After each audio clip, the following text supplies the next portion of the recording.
Hello, listeners, and welcome to episode 25 of the Mad Scientist Podcast. 25 episodes, in theory, should be the mark where I have been doing this for over a year. Since when I started this thing, I was hoping to sit at around 2 episodes a month. However, as you can probably tell by the fact that we release way more often than that, over time we've tried to add a lot of content to the show and make it so that there's generally not more than a week between drops of these episodes in your feed. I absolutely love making this show. It's seriously become the highlight of my days, and having you as fans just makes it all the better. Right now, it's still a hobby, but who knows? Maybe someday it can become a full-time gig for us here at the Mad Scientist Podcast, and we'll be able to drop as many episodes and as much extra content as I seem to be able to think up. But for now, and in the near future at the very least, you can expect 2 episodes a month of full content, 2 roundtable episodes, and we are also going to be releasing special topical bonus episodes where Marie and I just mouth off about a topic of our fans' choosing, as well as releasing deep dive content on a specific technical science topic. So if you think of the show now as sort of the general introduction to various scientific fields through history and pseudoscience, those deep dives will be more specific and technical, looking at a specific scientific field or course that you may not know a lot about if you aren't in a technical field for work. The first of these deep dives will be on thermodynamics, with further deep dive episodes expected on differential calculus, nanotechnology, chemical kinetics, Newtonian physics, and other things that you the fans might find interesting. If you have a topic you always hear about in science but don't know a lot about, and want to know more, then please ask us to do one of these deep dives on it. Further, if you have some topic or question you would like to hear Marie and I wax philosophical about for about a half an hour, put those requests in too. The bonus episode should be monthly, and regularly monthly, with the first bonus on politics already available to our Patreon supporters, and becoming available to all listeners on our normal RSS feed in August, a month after it drops on the Patreon page.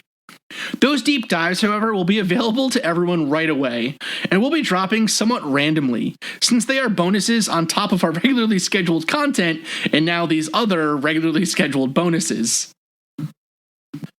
Another exciting development is something we talked about in the last roundtable, that being the Be a Mad Scientist contest. I was super blown away still by those entries we got last time. And so this month's topic, I'm really hoping will spur you onto even more creative and diabolical things. This month, the topic is how would you suggest to someone in the distant past that you were in fact a wizard and that magic was real? How would you convince them? What kind of tricks or things would you show them using modern technology? We're going to assume that you have a backpack to bring back with you. So basically the question is, what kind of cool gadgets or things or whatever would you bring with you from the modern world into the past to try to, trick them into thinking you're a master wizard? Looking forward to reading all the entries, and good luck. The final exciting development we have this week is sort of an offshoot of this series' topic. Marie and I have been playing around with the idea of a more serialized version of this show for some time now. Basically releasing these as individual seasons on top of the original podcast that you've come to listen to. And we've finally found a general topic idea that will fit the bill. These special series will focus on true crime topics and stories, digging in with significant amounts of research and technical, science-driven analyses of the evidence, the theories, and just what may have occurred in these cases. The first episode will focus on the disappearance and eventual discovery of Eliza Lamb, and Marie and I are already deep into autopsy reports, legal documents, and all kinds of other forms of research on the story. We hope that even if you've heard these stories before, and I'm sure you've heard all the other episodes on Eliza Lamb, we will provide a more detailed and in-depth side of the topics and ideas that go along with the crime itself. But at the same time, we want to address the myths and pseudoscience sometimes presented as part of true crime stories.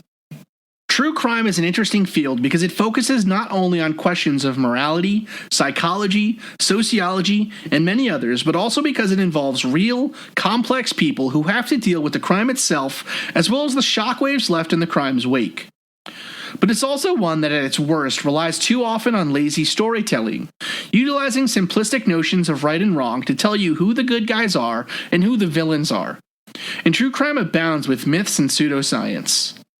And frighteningly, true crime as a medium may at times contribute to these myths and pseudoscience, making it harder to deal with criminality and its effects on society as a culture.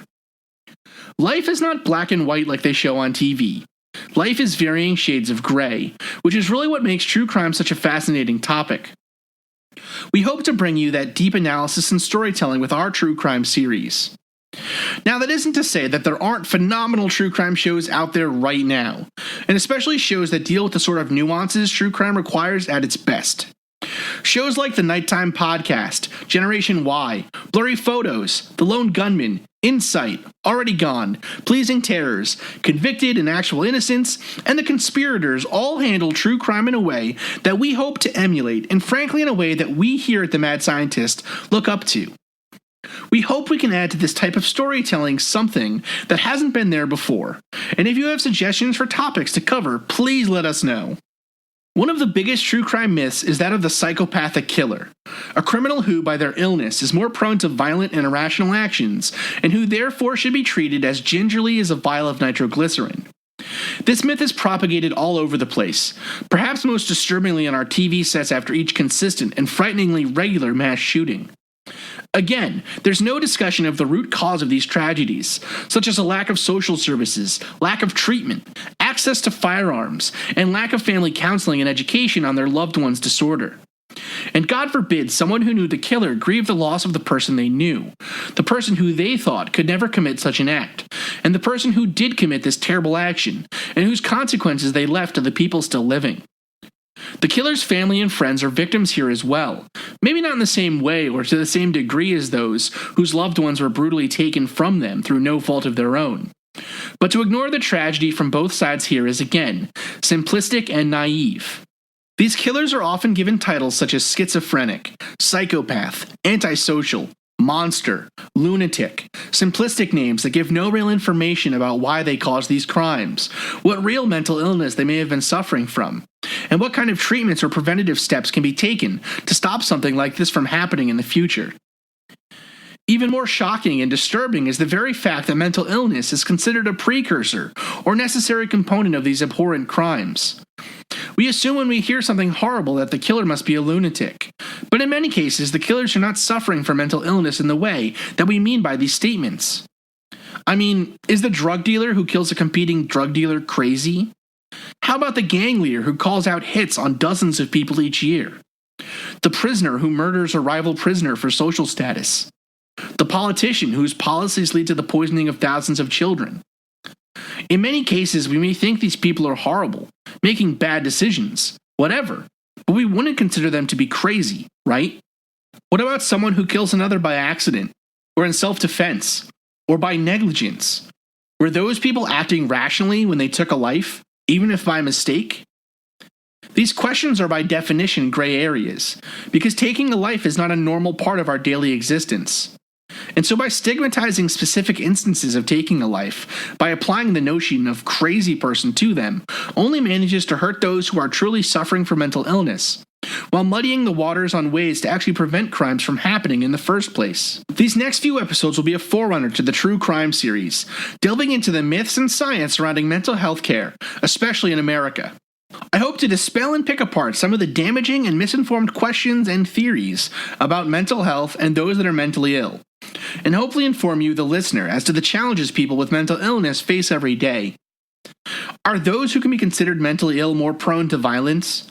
Can we tell who will become violent by looking at a brain scan, or by checking boxes on a list of childhood behaviors? What are the types of mental illness, and how do they change the behaviors of a person? Are the majority of criminals mentally ill, or are the majority of the mentally ill destined to become criminals? How can we potentially stop these national tragedies from occurring in the first place? I hope we can have a sensible discussion on these topics on the next few Mad Scientist podcasts. Welcome to the Mad Scientist Podcast, Episode 25, Mental Health Part 1.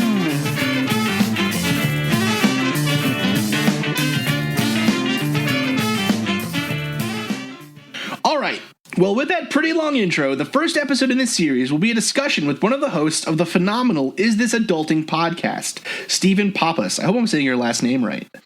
Pappas, but you're good. You're good. Pappas? Yeah, okay. All right. Yeah. Good stuff. Good stuff. So how's it going? It's going. How about you, man? Yeah, it's definitely going. It's been all right, been a long week. Yeah. As it always is. So Steve, tell us a bit about your podcast, why you started it, what's going on with it. Sure. We are, as we said in our first episode, two weirdos that were able to purchase microphones and have now been let loose on the world. Nice. My podcast is this adulting? You already said that.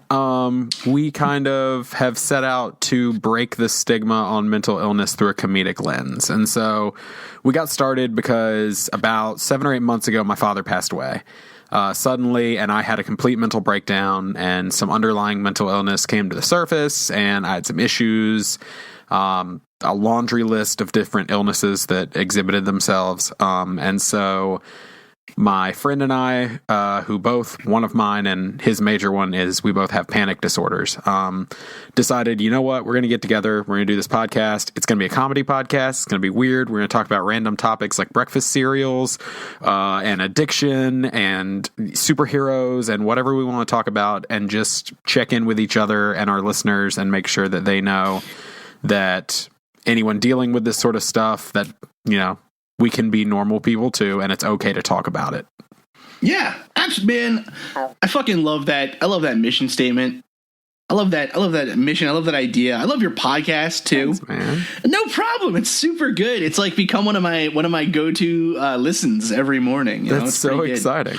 Yeah, man. No, it's really awesome. So interestingly, I've never said this on this show, but I think it's important to get it out there because there is no stigma. There should be no stigma associated with mental illness. Right. I myself also have struggled with mental illness. I actually have obsessive compulsive disorder. And so just for those that don't know listening, what that entails basically is it is a kind of an anxiety disorder where basically my brain structures, my brain chemistry doesn't allow me to get over certain anxious thoughts. And so if I think like, I don't know, oh, the stove is on, right? If it was really bad, if I thought the stove was on, that thought would keep going until I went to check the stove. Right. Like, it's the worst, and it doesn't, isn't it? It's so stupid, and it doesn't shut off either. And so it's kind of like it's a long time coming for me to get this diagnosis. I actually was diagnosed in grad school, but my symptoms started to appear similarly to yours after my dad passed away. Right. That was really when my symptoms started to show themselves more regularly. But now that I know this diagnosis and I can kind of see the difference in how I act, now that I'm taking medicine to make me less depressed and less anxious, it's kind of like day and night, like I can see myself doing things when I was younger and be like, oh shit, that makes total sense now. Right. And so I think it's important at least that the listeners know that, if there is a bias here in these episodes coming from the fact that I do have this issue, but we're going to come at it like with everything. We're going to come at it hard and try to do it. No, I think you need to. I mean, honesty when it comes to this sort of stuff is something that is desperately needed. It's not discussed openly. It's not, I've got a laundry list of illnesses, like I said, that presented. I've anywhere from, I can just rattle off major depressive disorder, massive panic disorder, OCD, PTSD, agoraphobia. I couldn't walk to my mailbox for a while without having a panic attack. I've got a cocktail of these things, but I think the important thing that you're doing and that we're trying to do through the show is to show, hey, like, this stuff needs to be talked about because it's not, quote unquote, and I'm using air quotes, it's not crazy. You're not insane. You are sick the same way anyone with diabetes or heart disease or cancer is sick. And oftentimes people don't understand that. And so many times they don't understand that this can be equally as detrimental to your health or can be terminal if it's not treated. Well, what really amazed me was I never I would not have considered this a disability, right? Like a federally recognized disability until when I started applying to jobs, and it was like, do you have a disability? And a disability is listed as these things, and I was like, shit, I'm on like 3 of those things, right? Right? Like I got those, right? Like it's on a document and everything, right? And it was like, oh my god, like what? Man, it was like a change of thinking about yourself, and that was part of the big challenge in even going to get help about it. I could see these issues presenting themselves in my life, and I just didn't want to be, I don't know, you don't want to think that it's difficult with brain things, with mental things, because you have a view of yourself as this person that you've been, and then all of a sudden to think, well, a lot of those things that I thought were just inherent quirks in my personality might actually be disorders, right? Might actually be something that if I take a pill, those will go away. Right. It's very scary, It is, and it remains scary even when you've kind of got it under control. It can still be a very scary thing. Like for instance, it took me 10 years to get help. I went on another show that allows people to come and share their stories, The Peripheral, and I was talking about this. It took me 10 years to get help. In those 10 years, I at one point had a drinking problem.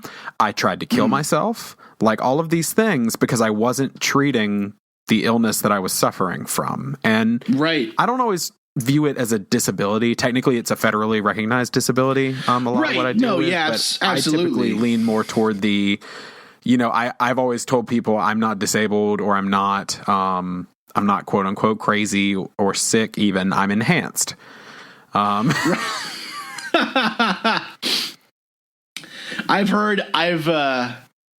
That was really funny when I started researching it, of course, because I'm a big nerd. Once I found out that my doctor was like, well, maybe you have this, so you should go talk to someone about it. When I went home and Googled it, one of the first things that came up was this research paper written by anthropologist, I think, and basically what it was arguing that mental illness as it presents itself today in the modern world might be the result of misevolution. So if you have enhanced,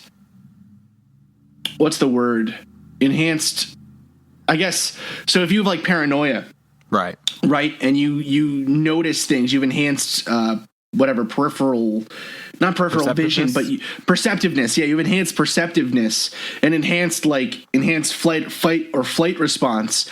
That might have been a benefit back when we were apes in a tree. Right.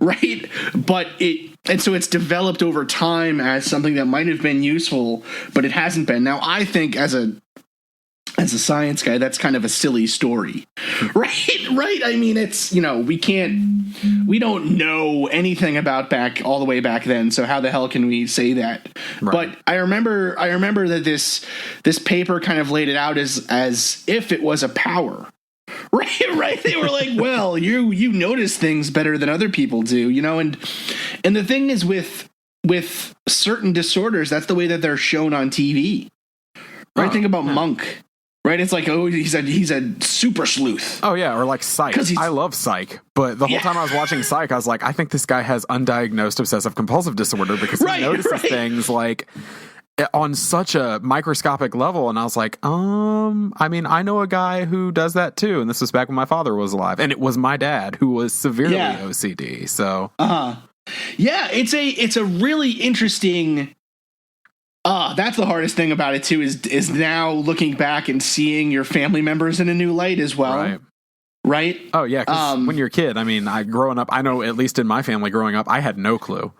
I thought, my dad was just quirky and my mom just had some sadness issues sometimes. Like I didn't realize they suffered from depression and anxiety and all these disorders until, I got older and I understood, what the pill names in the cabinet were, Right. Absolutely. It's such an interesting, and the thing, so the reason why I wanted to do this episode and have and interview you, besides the fact that I just like your podcast and I'm geeking out, is the idea that mental illness has become a really strong source of a lot of pseudoscience out there.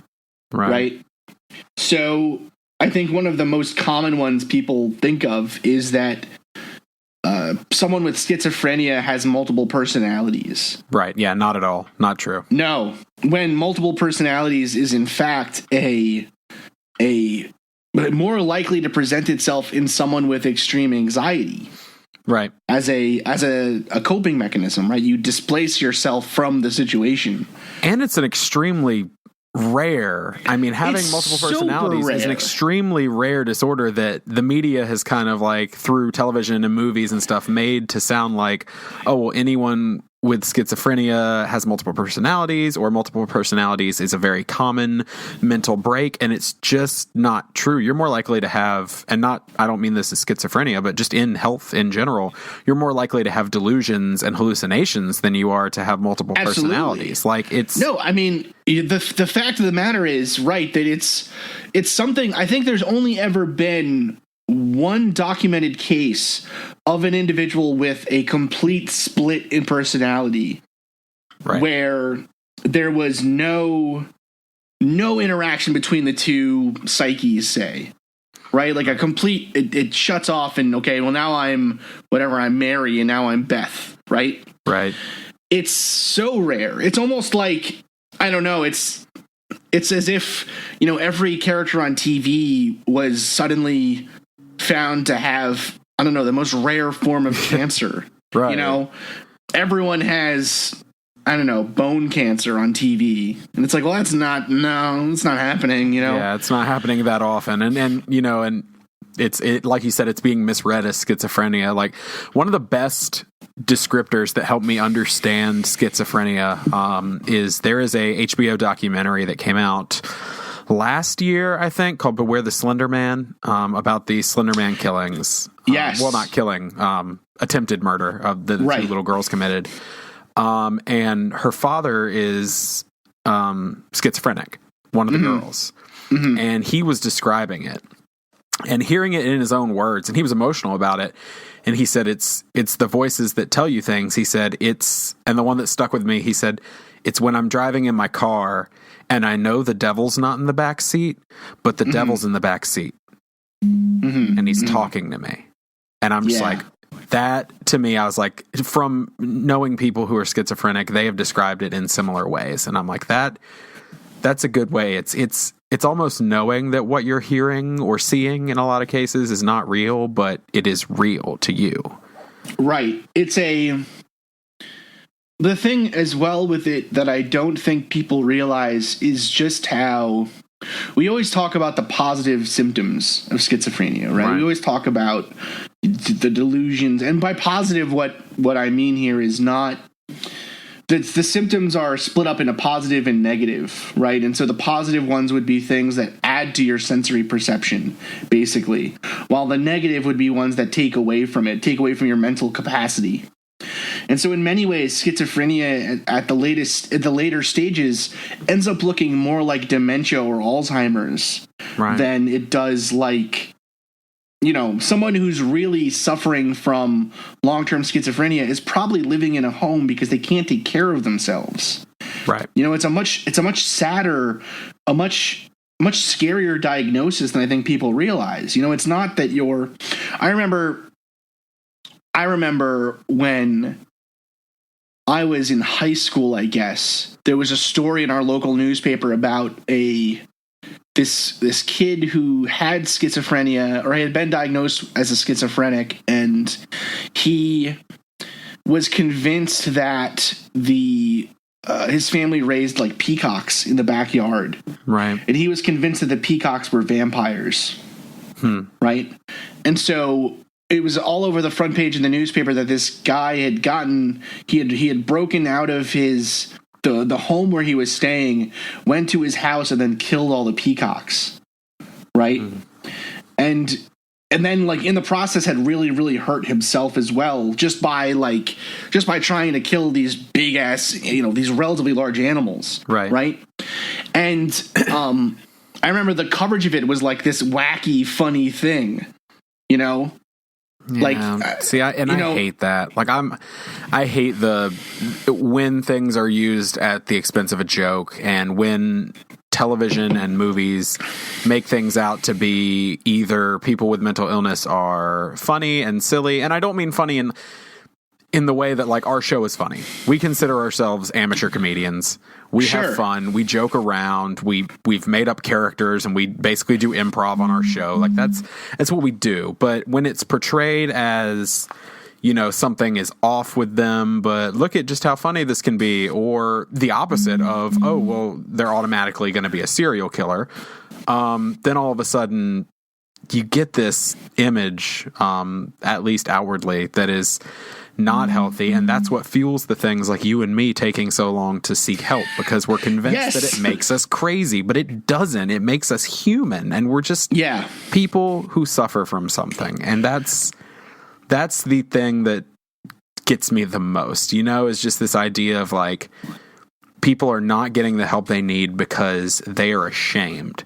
And what the hell do you have to be ashamed of? Because you don't. Like, and I'm not sorry, I'm getting all fired up. I'm not a professional. Like, I before anyone comes at me on the internet about my description of schizophrenia, like, I don't deal with it, and I have friends that do, but that's an amateur opinion. I am not a professional.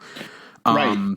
But that was just my understanding of it. But there's nothing to be ashamed of, and there's nothing to be afraid of. Yeah, when you get a meds adjustment, like, because a lot of people need medication. Some people don't, but a lot of people do. And when you get a meds adjustment, it might suck. I had a medicine that caused me to black out and feel like my brain was being electrocuted, and I would like just come down. Every 30 minutes, I would have what I called brain zaps. And like, so that was Zoloft. I don't have a problem saying, like, Pfizer doesn't sponsor you, I don't think. No, they don't. So that was, Zoloft didn't work for me, but I have great friends and family members. My father, before he passed, like, Zoloft worked great for them. So it's finding the right medication. It's doing all this. But as long as people are still out there creating this false image of what mental illness truly is and what living with it looks like, I mean, you're gonna have people who aren't getting the help they need. And of course it's a circle, man. It's just, and of course the people who aren't getting the help they need, in many cases, I mean, that's when you get terrible situations where people are not treating their illness. And I'm not saying they go off and shoot a bunch of people. I'm talking more about things like suicide. Yes. And statistics like that, because the statistics are staggering. 1 in 5 people who suffer from mental illness and depression, mental illness, anxiety specifically, 1 in 5 people will kill themselves at some point in their life. Like, that's staggering. That's 20%. It's a huge that's one point that's often scoffed at by people who have this negative notion of mental illness, is that if you have a mental illness, you are far more likely to be the victim of violence than you are to be the perpetrator. Right. You're far more likely to become homeless. You're far more likely to be in a situation where you're being abused by your spouse. Right. And you're far more likely to, like you said, commit suicide. And a lot of it could be alleviated just by, in my opinion, again, an unexpert opinion. Right. A lot of it could be alleviated by simply coming out and saying, this isn't as unmanageable and scary as you think it is. Right. There are people who are.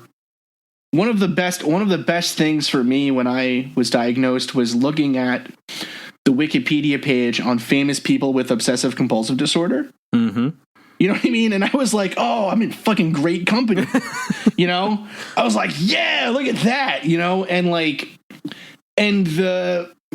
it's the same thing. It's there are people who suffer with these illnesses every day, and you wouldn't know it because it's well treated, and they're on top of it, and they have a positive environment around them. Right. And like you said, it's these situations where someone doesn't. The one statistic that's very, very amazing to me is they did a cross-sectional study of all of the cases of mental illness seeming to be a factor in crime, and specifically in murder and violent crime. Right.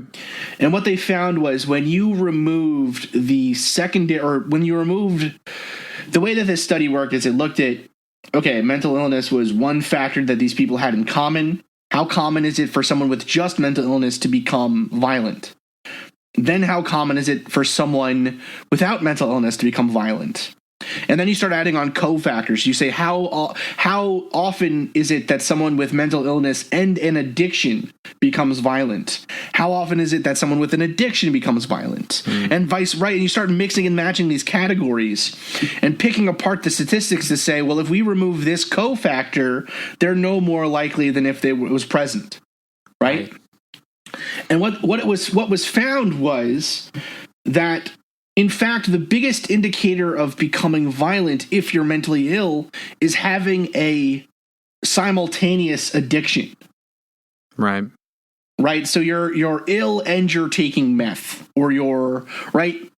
And if you remove that secondary factor, if you remove the fact that, okay, well, they're also taking a drug or they're also addicted to something, the rate for mental illness and violence goes to the normal, quote unquote, the standard level for someone without a mental illness. Right. And so many people, the reason that they're dealing with addiction, and addiction is a mental illness in itself.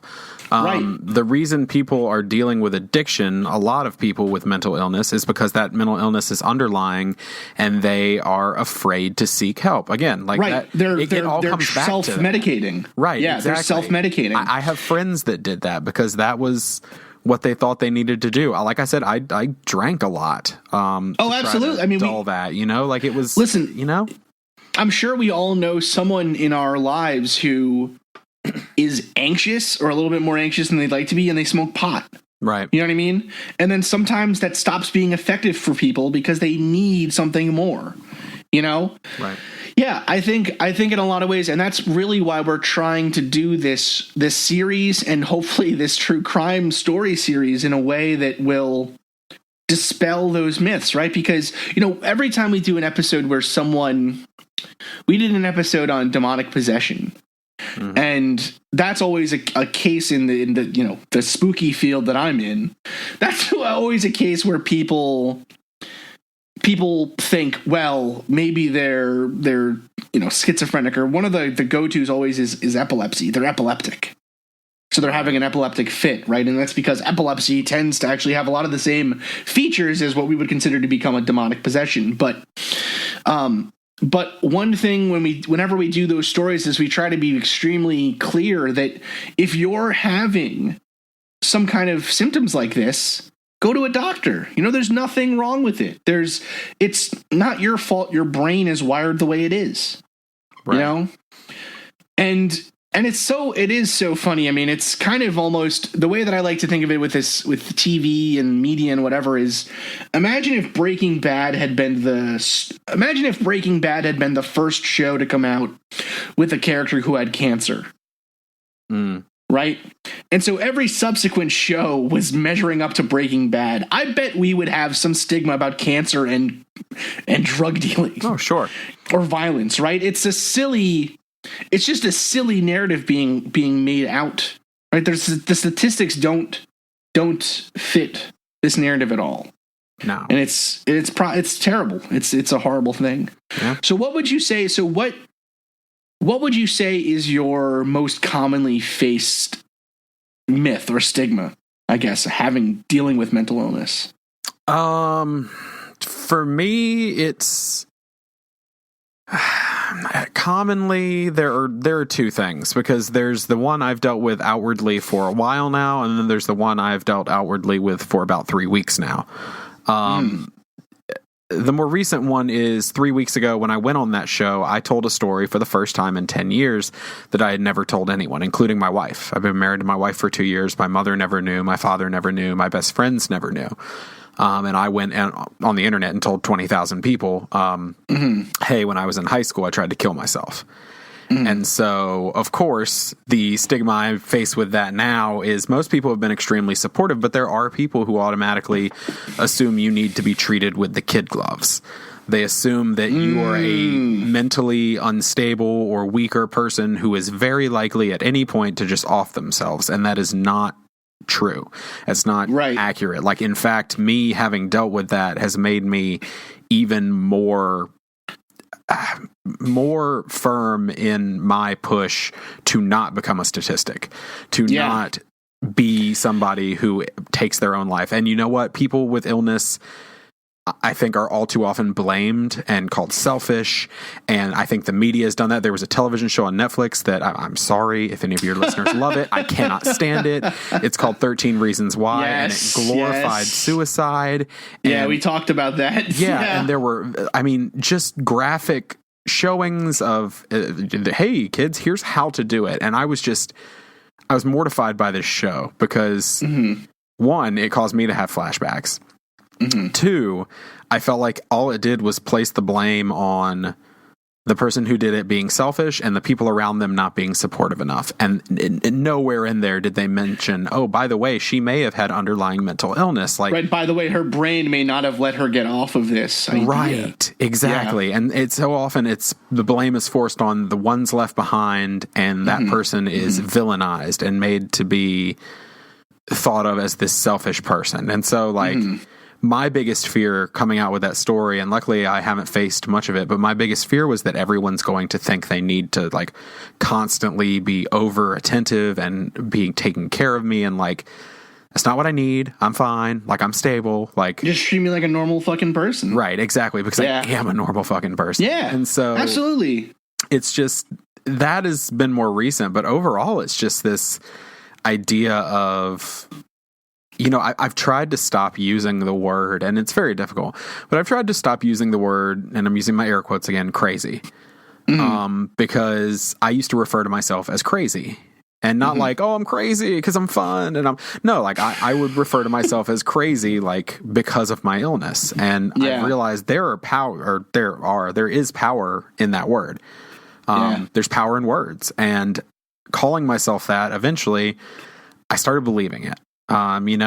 So that just helped to add to the stigma. And so it's fighting against this idea that I'm not crazy, that I'm a person who is dealing with an illness. And that is hard for me. And it's hard for me, facing maybe family members who may not understand it, or friends who may not understand it. And me standing up and saying, look, this is what it looks like. It is not what has been portrayed everywhere you've seen it.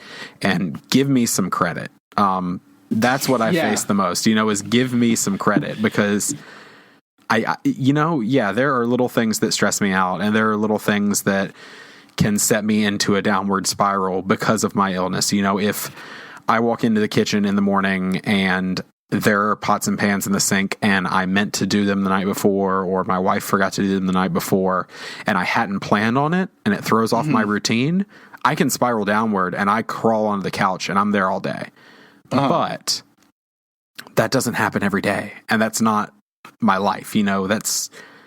I can lead a normal life, and I think that's the biggest thing, is people don't always give you the acknowledgement and the credit that you can lead a normal life. It's just a matter of, for me, it's been a combination of different medications and therapy that have worked for me. But it's learning to manage things, because this isn't going to go away. I'm not going to cure this. There is no cure. There's management techniques, so I'm learning. I know you're very science-based, so, like, I probably sound like a crazy person. Well, see, I did it again. There, I'm not going to do that. I'm not going to do that.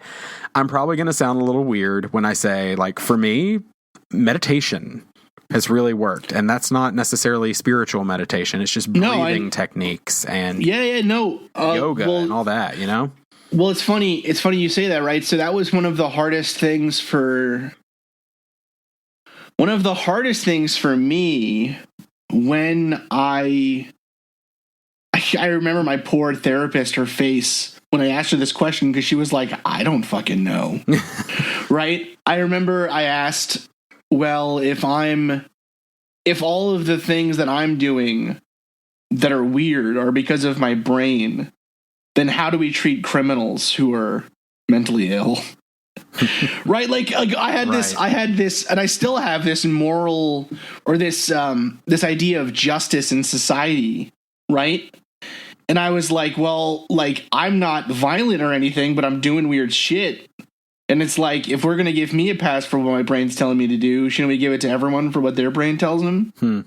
Right? Like, so I came at her with this, like, super long determinism versus free will argument. And she was just like, what? Like, I just want to put you on medicine, dude. Like, calm down, you know? And I was like, no, but it's like, it's intrinsic to my being. Like, it's intrinsic to my sense of self, right? So that's like a totally weird tangent. The other thing that they tried with me when I first went in was they were like, well, why don't you try, what's it called? Mindfulness, cognitive behavioral therapy. Mindfulness.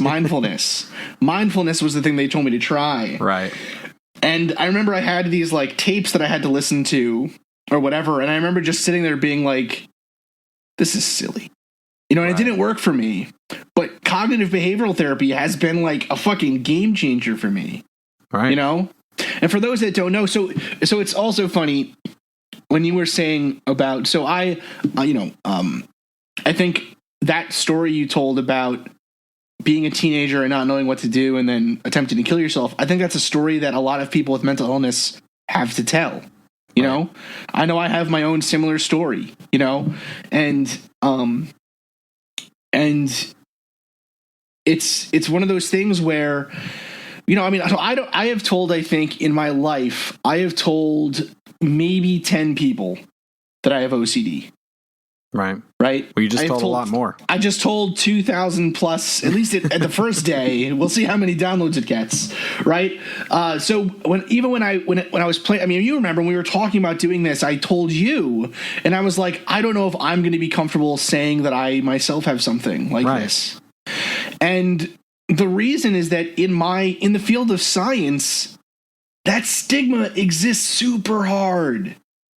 You know, like I every day dealt with chemicals that were really dangerous, you know? And so then to have someone think like, well, he can't be trusted with those chemicals, right? Right. It was a terrifying prospect to me, you know? Or to have someone question my logic or my thinking even, right? Because, you know, he doesn't know what he's talking about. He's crazy, right? Mm-hmm. That to me was like, that'll fuck me up. You know what I mean? That'll make me mad. No, absolutely.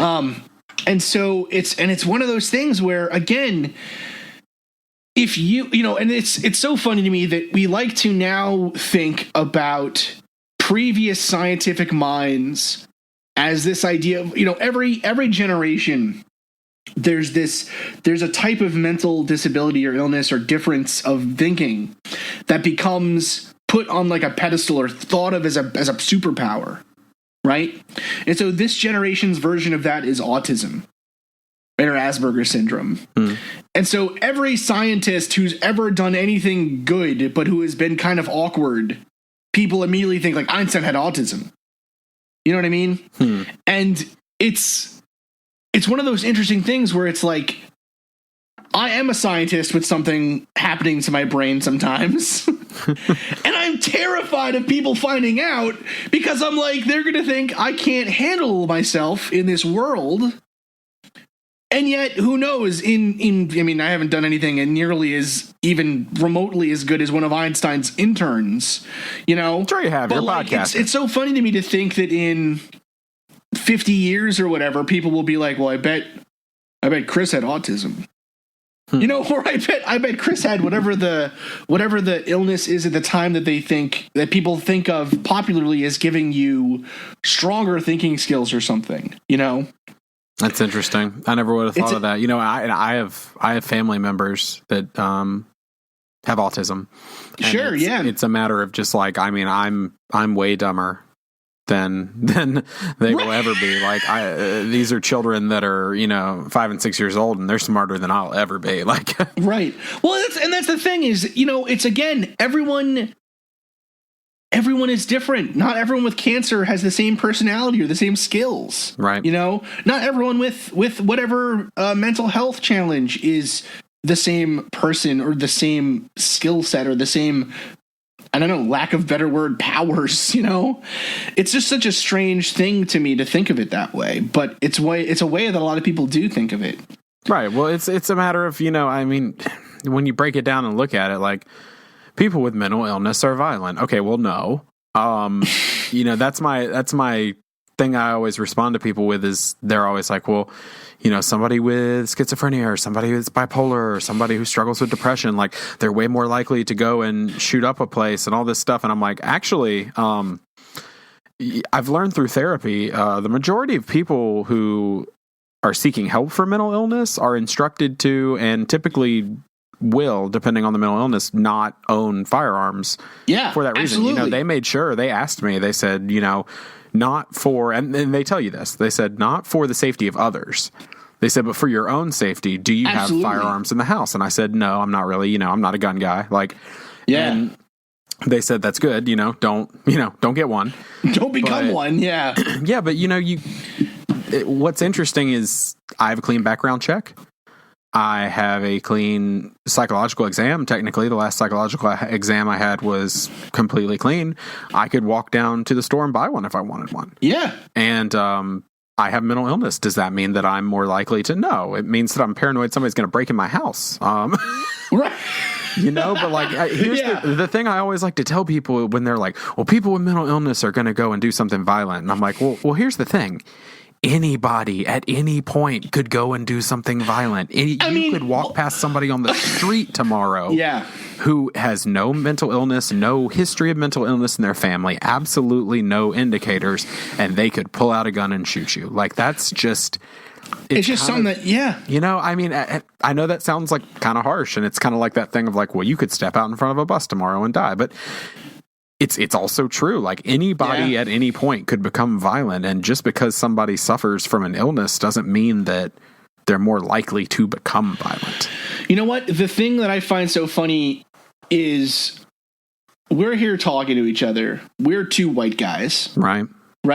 We're probably more likely to go on a spree killing thing because we're white guys than because we have mental illness, Yeah, if you look at history, like that's who's doing it. Like, most of them aren't ill. No, and the thing, so the part that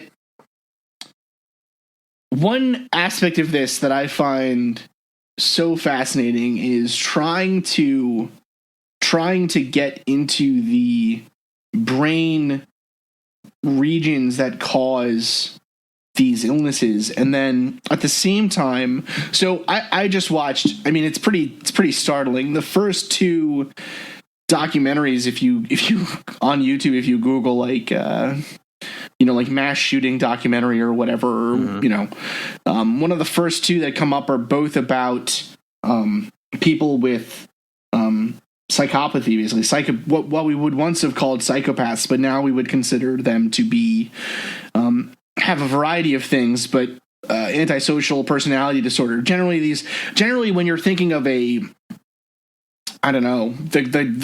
media's version of a serial killer or something, you're thinking of someone with a personality disorder, not with a mental illness. Right. Which is a fine line, and it's something that I think we're really gonna have to get into harder in the next episodes here. But the first two are about, they have this. I don't know if he's still a professor, but if he is, I think he's a jackass. They have this guy on who's like, well, we can see from the brain scans of violent criminals why they, this region doesn't work the way that it would for a normal person, and so we can now look at children and see if they'll become violent based on brain scans. And it's like, what's wrong with you, man? We already did that back. You read. Is that the same guy that's advocating that we drill holes in our heads to let the demons out? Because that sounds familiar, like that. He's Japanning. Yeah. The thing is, and it's craziness, right? And then they have another guy come on, and he's like, no, that, whatever, Professor so-and-so is wrong. It's actually this part of the brain that doesn't light up that shows violence. It's like, so, okay, now we have at least two competing theories of people who think you can predict violence in children. Right, and they're both trying to, like, minority report this situation, Exactly. and that's not exactly how it works, you know? And it's like, you're talking about this other guy, you at least know of his research. Don't you think maybe you should slow down a little bit? Right? Like, maybe you're getting it wrong. Right. I don't know if you've ever read Foucault's Nope. What's it called? No, okay. I'm not smart enough for that. It's called I read Stephen King. Like okay. The book is called Madness and Civilization. Okay. Right? And its subtitle is A History of Insanity in the Age of Reason. And so it was published in 1964. The abridged version was published in 1964. Originally it was published in 1961. And what the book basically does is Foucault was a philosopher who believed in this idea of society and culture in the world where economics really is the driving force for everything, right? And so he believed that the simple, this is like, I don't know, Frankfurt School 101 for beginners, I guess. The way that it works is, so we're animals ultimately, right? You can argue we have a soul, whatever, but biologically the evidence at this point says we're animals. So if you take the materialist view that we're simply biological creatures with a brain that can handle more information than that of another biological creature, what is our ultimate goal? Like, what is the thing for which we have been built? The thing for which we have been built is to continue to survive. Right. And propagate the genes of our species. And so they would say that originally, when we were just simple animals, what that meant was survival of the fittest, right? Darwinian evolution. You would eat, you would only expend enough energy to be able to get your next meal, and you would procreate, and the strongest gene pool would be the one that survived, and et cetera, right? What they argue, what this way of thinking argues, is that eventually we started building these societies around ourselves where it wasn't the strength of the individual, it was the strength of the group that mattered, right? And what that ultimately meant was you focused around a single strong individual, the king or the warlord or whatever, and then they took care of you pretty much, and you did for them what they needed to be done. And eventually our work, our labor for the king became commodified into money, right? Right. And so then the history becomes this long thing about, your actions being commodified and whatever and all this other crap. But the reason that this is interesting for this discussion, at least, is that in this book, Foucault lays out the argument that the way that we've treated the mentally ill over time has not really gotten any different than when we originally used to, like in the Renaissance. What we did with the mentally ill was they would all be put on barges, like on big boats, and sent out into the ocean to kind of survive on their own. Yeah, that doesn't sound like a good plan. Like that? No, it's not a great plan. It is the plan they used. It's not a great plan. Ugh.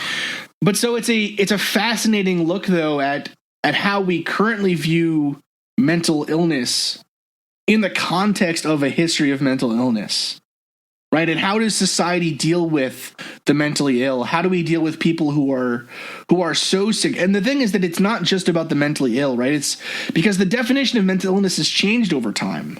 Right. I remember my mom is from Italy originally. And we have a member of my family who's autistic.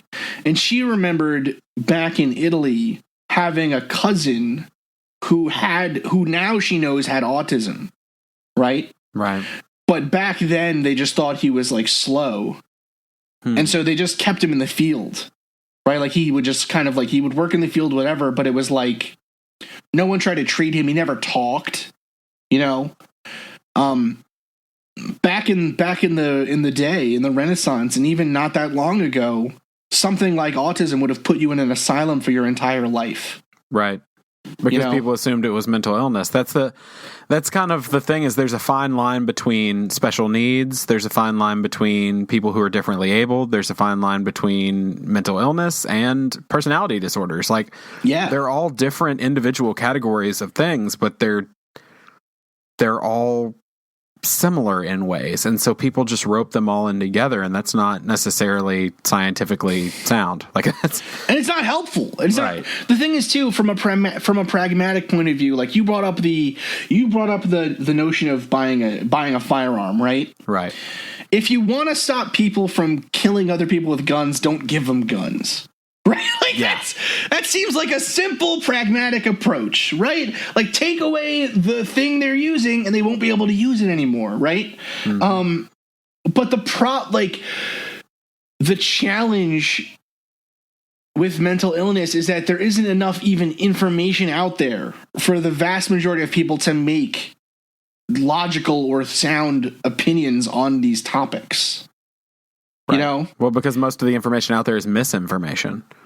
Right. Absolutely. Absolutely. And so hopefully shows like yours, hopefully, the little bit that we'll get to do in this series will help to dispel some of those misinformation pieces. Right.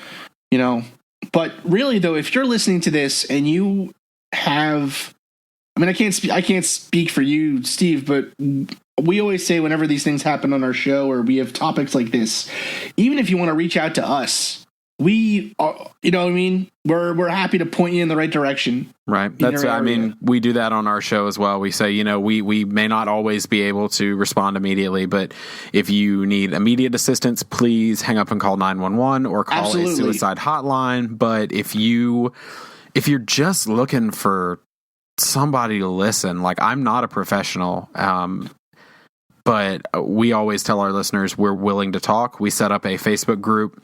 It's a discussion group called The Best Friends, and it is just a place. It's about 150 people now, and somebody can just come in and say, I'm having a shitty day, and here's why. Because my bipolar disorder is really treating me badly today, or the depression is on my back, or we call our mental illness Karen on our show. And so, people will come in and be like, Karen's being a bitch today.